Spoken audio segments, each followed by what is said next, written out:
가계부채 문제 심각하다 이렇게 끝나면 안 돼요. 그래서 대출 규제를 넣어요. 부동산 시장이 아까 부채 경제 이야기 해주셨잖아요. 맞습니다. 부채 저희 우리나라 괜찮습니까? 지금 어떻습니까 상태가?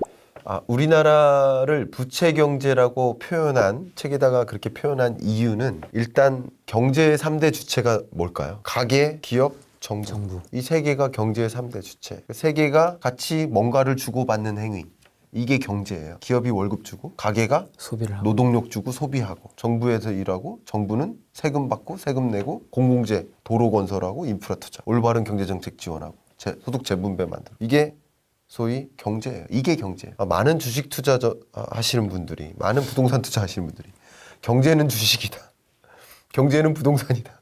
이렇게 생각하시는 분들이 좀 계시는데 그건 사실 아닙니다. 경제의 극히 일부죠. 저는 이제 극히 일부라고 생각하는 사람. 근데 이 가계, 기업, 정부, 경제를 구성하는 3대 주체가 모두 다 과다부채에 빠졌다 해서 부채경제라는 이름을 표현했습니다. 정부는 소위 영끌에서 경기부양시키느라고 과다부채에 빠졌고요. 재정적자에 허덕이는 거죠. 지금까지 했던 액션이 잘못됐다고 생각은 안 해요. 왜냐하면 코로나19 상황은 마치 다리가 부러진 것 같아요. 그러면 돈을 빌려서라도 다리를 먼저 고쳐야 되는 거예요. 다리를 고친 다음에 내가 열심히 일해서 부채를 갚아야겠죠. 그게 맞다고 생각하는 거예요. 다만 지금부터가 걱정이 되죠. 그래서 아까 제가 타겟이 명확한 정책을 입안해야 된다. 왜냐하면 과다부채니까. 지금부터는 돈을 한 푼 한 푼 대충 쓰면 안 돼요. 세수로 연결될 것들에 투자를 해야 돼요. 세수가 연결되지 않는 영역에 이게 재정이요. 매년 경제전망에는 재정정책 부분을 제가 항상 넣어요. 왜냐하면 정부의 나라 살림이 어떻게 운용될지를 보여주는 게 재정정책인 거예요. 재정운용계획. 그 부분이 항상 있어요. 디폴트로 있는 게. 부동산 시장. 뭐 이런 건 디폴트로 있어요. 근데 재정운용계획에 보면 사실 2020년 경제전망 책에서도 2019년에 재정운용계획이 뭐였냐면 빚져서 재정운용하자였어요. 뭐냐면 세수보다 세출이 많았어요. 우리 가게 살림 운영하는데 우리 수입이 100만 원인데 110만 원 지출할 거야. 이렇게 계획하기도 하나요? 계획부터? 그러진 않잖아요. 그렇진 않죠. 근데 정부의 계획이 그거였어요. 2020년 계획부터가. 그랬는데 코로나19가 집중적으로 충격이 있었고 더 많은 세금 부담이 있었던 거죠. 더 많은 재정 적자가 생긴 거예요. 근데 2021년 재정운용 계획, 그 재정운용 계획도 또 적자예요. 세출이 더 많아. 과다부채죠. 근데 이제부터는 또 다른 대재앙이 오면 안 된다라는 것을 강조했죠. 그럴 때는 버텨내기 힘들다. 그러니까 지금부터는 세수가 연결될 영역에 집중 투자해야 된다. 예를 들면 재정 투입 계획이 12대 부문이 있어요. 뭐 고용, 복지, 일자리 영역이라든가 뭐 산업 중소 에너지, 산업이나 중소기업 육성이나 에너지 뭐 이런 거.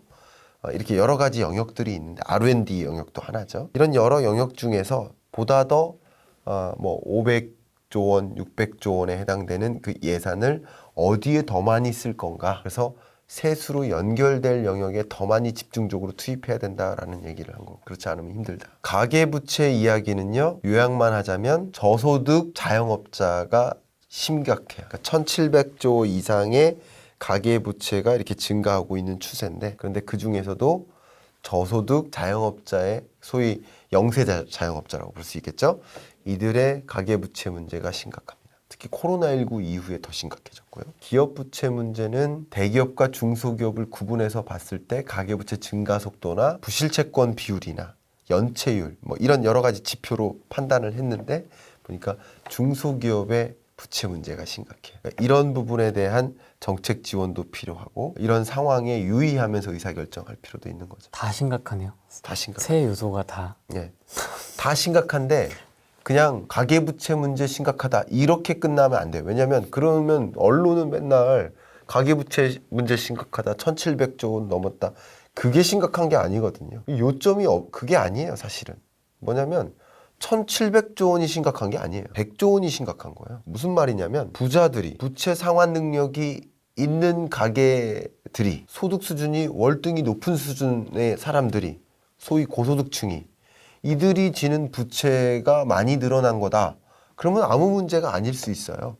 갚을 수 있는 부채니까. 갚을 수 없는 부채가 늘어날 때 문제인 거죠. 그러니까 전체 1,700조 원의 부채 문제가 심각한 게 아니라 100조 원에 해당되는 영세 자영업자들의 부채가 심각한 거예요. 생계비가 부족해서 생계비 마련을 위한 부채 의존하는 계층들. 그래서 1,700조 원의 부채 문제를 해결하기 위해서 만약에 문제가 1,700조 원 규모의 문제다라고 정리를 해버리면 가계부채 대책 자체가 이 규모를 줄이자가 돼요. 아, 그러네요. 그럼 잘못된 의사결정이 되는 거예요. 제가 국민경제자문회의에 가서도 그 부분 굉장히 중요하게 발제하고 피력을 한 적이 있어요.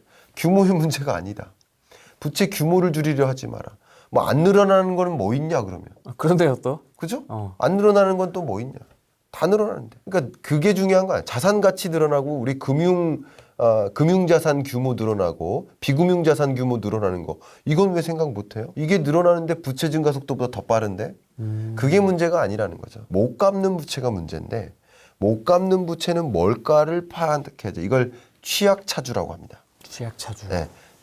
그러니까 다중채무자이면서 저소득계층이거나 다중채무자이면서 신용도가 낮은 저신용계층. 저신용도. 네. 그러니까 그 두 가지. 다중채무자는 채무의 종류가 세 가지 이상인 사람. 그 다중채무자. 그러니까 다중채무자이면서 저소득계층, 다중채무자이면서 저신용계층.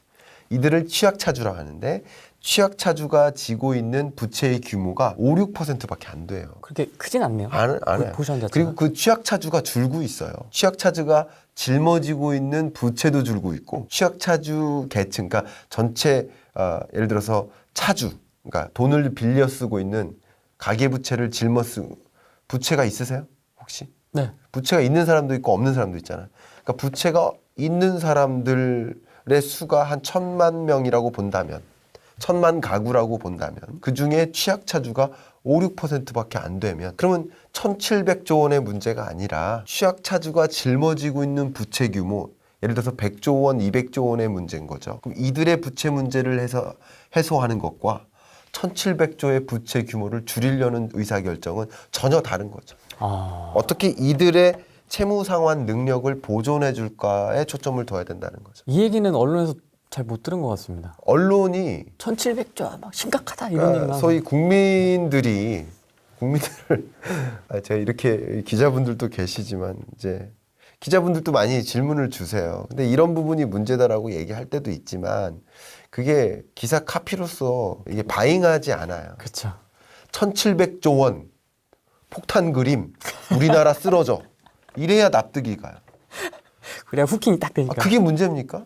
그러니까 엉뚱하게 부동산 정책이 위반되는 거예요.